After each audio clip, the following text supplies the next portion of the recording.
आप सभी का एक बार फिर से art design and architecture channel में स्वागत है। इस चैनल में आप आर्ट के डिफरेंट फॉर्म्स के बारे में जानते हैं। Before starting the video, if you have not subscribed my channel then subscribe my channel and don't forget to click on bell icon so you will get notification of my each video. आज का विषय class 11th में पढ़ रहे सभी बच्चों के लिए बहुत ही उपयोगी है और वैसे बच्चे या वैसे लर्नर्स जो आर्ट डिज़ाइन या आर्किटेक्चर फील्ड के लिए तैयारी कर रहे हैं, वो इसमें अपना करियर बनाना चाहते हैं, उन सभी बच्चों के लिए आज का जो ये विषय है बहुत ही महत्वपूर्ण है। मैं बात कर रहा हूँ उन सारे फंडामेंटल फॉर्म्स ऑफ आर्ट की which are required to know to every aspirants of art, design or architecture. So we should start from fundamental of arts.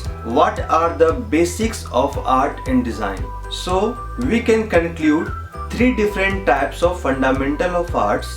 Number one is six limbs of art, जिसे हम हिंदी में चित्र सडंग बोलते हैं। Elements of art, जिसे हम कला का तत्व बोलते हैं। और तीसरा है प्रिंसिपल्स ऑफ आर्ट, जिसे आप कला के सिद्धांत बोलते हैं। तो आइए सबसे पहले हम बात करते हैं सिक्स लिम्स ऑफ आर्ट यानी चित्र सडंग के बारे में। सिक्स लिम्स ऑफ आर्ट यानी चित्र सडंग जो है, यह हमारे भारतीय कलाओं की व्याख्या करता है कि हमारी जो भारतीय कलाएं हैं वो किस प्रकार से है, किन चीजों पर आधारित है। कला के बारे में भारतीय इतिहास में कई सारे जो बुक्स हैं, जो हमारे पुराण हैं, उन सभी में इन सभी चीजों की व्याख्या कई बार की गई। उदाहरण स्वरूप विष्णु धर्मोत्तर पुराण में चित्र सूत्र नाम से इसका उल्लेख किया गया। वहीं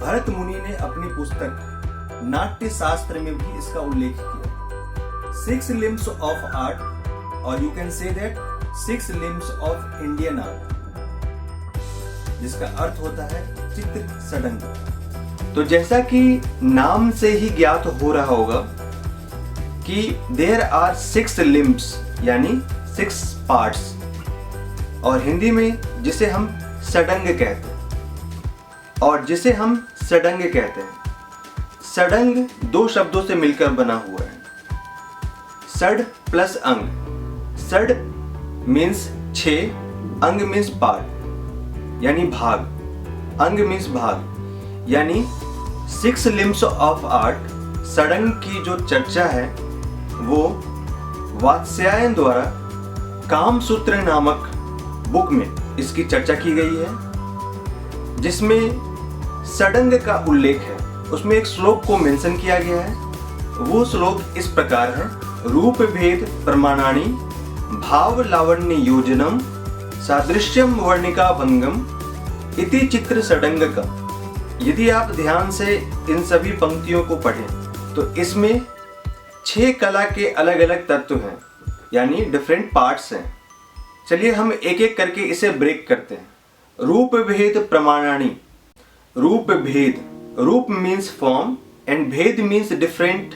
तो रूप को आप इस तरीके से समझ सकते हैं यानी outer forms of any object.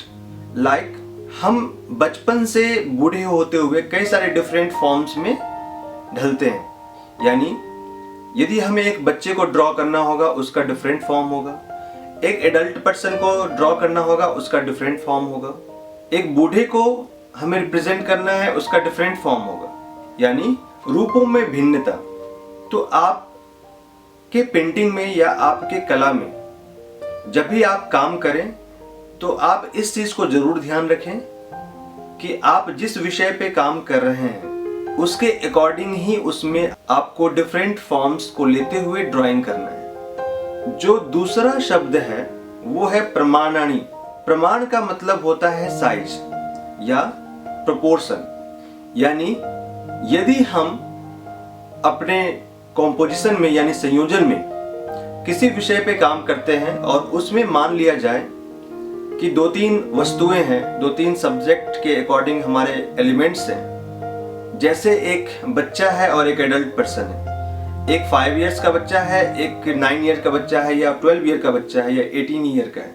तो उन सभी का जो डिफरेंट प्रोपोर्शन होगा या जो डिफरेंट साइज होगा, उस साइज को आपको ऑब्जर्व करते हुए ड्राइंग करनी चाहिए। यदि हम वस्तुओं का एग्जाम्पल ले, मान लिया कि आपने एक पेंसिल बनाया और एक शार्पनर बनाया, तो पेंसिल और शार्पनर का प्रोपोर्शन एक दूसरे के अनुरूप होना चाहिए। आप अपने संयोजन में जितने सारे वस्तुओं का निर्माण करते हैं, जितने सारे ऑब्जेक्ट की ड्राइंग करते हैं, आप इस बात का ध्यान रखें कि वो एक दूसरे के सामने प्रोपोर्शनेट हो, मीन्स रियल फील हो कि हाँ, पेंसिल इतना बड़ा होगा तो शार्पनर का साइज ये होगा, शार्पनर का साइज ये होगा तो बगल में रखा हुआ जो पेन स्टैंड है हमारा, उसका साइज ये होगा। सपोज दैट कि आपको एक मोबाइल डिस्प्ले करना है, मोबाइल का आपने एक डिजाइन किया, उसे डिस्प्ले करना है। यदि आप उस मोबाइल को एक हैंड में रख के शो करते हैं तो आपको एग्जैक्ट मोबाइल का साइज पता चल जाता है। यानी आपने यहाँ पे हैंड को जो है एज ए स्केल यूज किया। आपने देखा होगा कि आर्किटेक्ट जो घर की डिजाइन करते हैं उसके आसपास कुछ ट्री को डिजाइन करते हैं, 2-3 ऑटोमोबाइल्स जो है वो आसपास डालते हैं, इमेजेस डालते हैं, कुछ ह्यूमन फिगर उस बिल्डिंग के आसपास वो डिस्प्ले करते हैं, जिससे हमें बिल्डिंग का जो एग्जैक्ट प्रोपोर्शन है अकॉर्डिंग टू ह्यूमन फिगर वो हमें पता चलता है। तो इसीलिए आपके कॉम्पोजिशन में प्रोपोर्शन का होना बहुत ही जरूरी है। यानी वस्तुओं का जो साइज होगा वो एक दूसरे के अकॉर्डिंग होना चाहिए। इस चीज का आपको ध्यान रखना है। तो रूप भेद प्रमाणनी भाव लावण्य योजनम, भाव लावण्य योजनम, यहाँ पे भी 2 शब्द हैं, भाव और लावण्य। भाव मीन्स फीलिंग, यानी कि आप क्या सोच रखते हैं, आपके अंदर क्या सोच है, फील क्या करते हैं, भाव। तो आप अपने संयोजन में अपने विषय के अनुसार आपकी जो फीलिंग है उसको एक्सप्रेस होने दें। वो चाहे फेस के थ्रू हो सकता है, कलर्स के थ्रू हो सकता है, विभिन्न आकारों से हो सकता है। तो आपको यानी आपकी जो रचना है उसमें फीलिंग का होना बहुत ही जरूरी है। यदि उसमें कोई फीलिंग का एक्सप्रेशंस नहीं है तो वो निर्जीव लगेगा। जब तक आप उससे भावनात्मक रूप से नहीं जुड़ते हैं तब तक आप उसमें रुचि नहीं दिखाएंगे। आपका इंटरेस्ट तभी उसमें आएगा जब वो आपसे भावनात्मक रूप से जुड़ेगा। और इस चीज को रिप्रेजेंट करने के लिए, इस चीज को डिस्प्ले करने के लिए आपको उस पेंटिंग में उस फीलिंग को दिखाना होगा।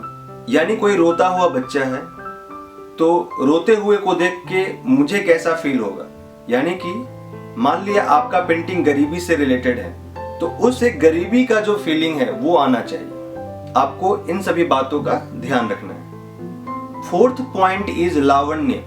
लावण्य मीन्स रिदम। हमारे जितने भी भारतीय कलाएं हैं उन सभी में आपको यह जो एलिमेंट्स हैं वह विशेष रूप से दिखाई देगा। आप जितने स्कल्पचर के पोस्चर देखें या हमारे ट्रेडिशनल आर्ट के ह्यूमन फिगर के पोस्चर देखें, उन सभी में जो ह्यूमन फिगर का जो शेप है, यानी कि आपको हैंड का पोजीशन देखे या लेग का पोजीशन देखे, उन सभी में आपको एक रिदम दिखाई देगा। यानी कहीं भी किसी भी लाइन को काफी हार्ड रूप से ड्रॉ नहीं किया गया, उसमें काफी रिदम है और कर्व्स लाइंस का यूज है जो कि किसी भी ड्राइंग को एक कोमलता प्रदान करती है। तो भारतीय कला में विशेष रूप से रिदमिक लाइंस का प्रयोग बहुत हुआ है। आप उदाहरण स्वरूप अजंता के काम देख सकते हैं। ऐसे बहुत सारे उदाहरण हैं जिससे हम भारतीय कला की व्याख्या कर सकते हैं कि उसमें रिदमिक लाइंस का बहुत ही प्रयोग हुआ है। भारतीय कला में यह एक विशेष तत्व है। भारतीय कला रेखा प्रधान कला है, यानी कि इसमें आपको काफी बोल्ड लाइंस देखने को मिलेंगे जो कि रिदमिक लाइंस है, यानी कर्व लाइंस है, बहुत ही सॉफ्ट लाइंस है। इनके जो डिफरेंट फिगर के पोस्चर होंगे, जो मुद्राएं होंगी, वो भी काफी आपको लयात्मक नजर आएंगे। तो रूप भेद प्रमाणनी भाव लावण्य योजनम। योजनम का जो अर्थ है वो है प्लानिंग, यानी आप क्या योजना करते हैं, क्या योजना बनाते हैं, क्या प्लानिंग करते हैं। तो आप इन चारों चीजों की प्लानिंग करते हैं। रूप भेद प्रमाणनी भाव लावण्य योजनम सादृश्यम वर्णिका भंगम। सादृश्यम मीन्स पर्सपेक्टिव, जैसा दिखता है, यानी कि आपका जो कॉम्पोजिशन है, आपका जो आर्ट फॉर्म्स है वो अकॉर्डिंग टू थीम होना चाहिए। यानी यदि आप विलेज सीन को बना रहे हैं तो वो पूरा विलेज सीन ही होना चाहिए। आप अपने थीम के अकॉर्डिंग पूरे जो व्यू है, पूरा जो पर्सपेक्टिव है उसका निर्माण करें। सभी कुछ एक दूसरे से रिजेम्बलेंस होना चाहिए, मैच करना चाहिए, रिलेटेड होना चाहिए। आपका जो आइडिया है यानी आपका जो थीम है उसके अकॉर्डिंग ही आप अपने पूरे कॉम्पोजिशन को ड्रॉ करें, पूरे कॉम्पोजिशन को बनाएं। अगला और छठा पॉइंट वर्णिका भंगम है। वर्णिका मीन्स कलर्स, वर्ण। वर्णिका भंगम कलर्स की व्याख्या करता है। वर्ण का अर्थ होता है रंग, यानी कि आप अपने संयोजन में रंगों का उचित इस्तेमाल करें, क्योंकि रंग जो है वो विभिन्न रूपों की व्याख्या करता है। आप रंग के बारे में अलग से सिंबॉलिक मीनिंग्स ऑफ कलर्स पढ़ सकते हैं। वर्णिका भंगम जिसका अर्थ है रंगों की योजना, जिसके अनुसार आप रंगों का प्रयोग करते हैं, कि आप अपने संयोजन में, आप अपने कॉम्पोजिशन में रंगों का किस प्रकार उचित इस्तेमाल करते हैं। There are different symbolic meaning of colours.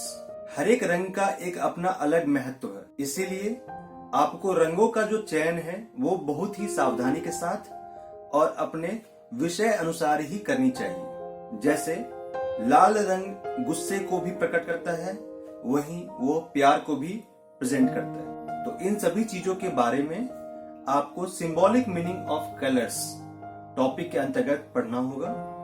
तो आपने जाना कि रूप भेद प्रमाणनी भाव लावण्य योजनम सादृश्यम वर्णिका भंगम इति चित्र सडंगकम। इति चित्र सडंगकम मीन्स इति चित्र, this is सडंगकम, 6 limbs of art. So you can just make a notes on this 6 limbs of art. I am just repeating all these 6 limbs of art. Number 1 was Roop Bhed, means different forms. Pramanani means size or proportion. Bhav means expression. 4th was Lavanya, means rhythm. 5th was Sadrishya, means view, perspective. And the last was Varnika, colors. So this was all about description of 6 limbs of Indian art. आपको इस विषय से संबंधित यदि अभी भी आपको कुछ प्रॉब्लम है, then you can ask your question in comment box. I will try to reply answers of your question. तो उम्मीद है कि आपको हमारा ये वीडियो पसंद आया होगा। हमारे चैनल को सब्सक्राइब करें, वीडियो को लाइक करें और अपने सजेशंस कमेंट बॉक्स में डालना बिल्कुल ना भूलें। Thank you.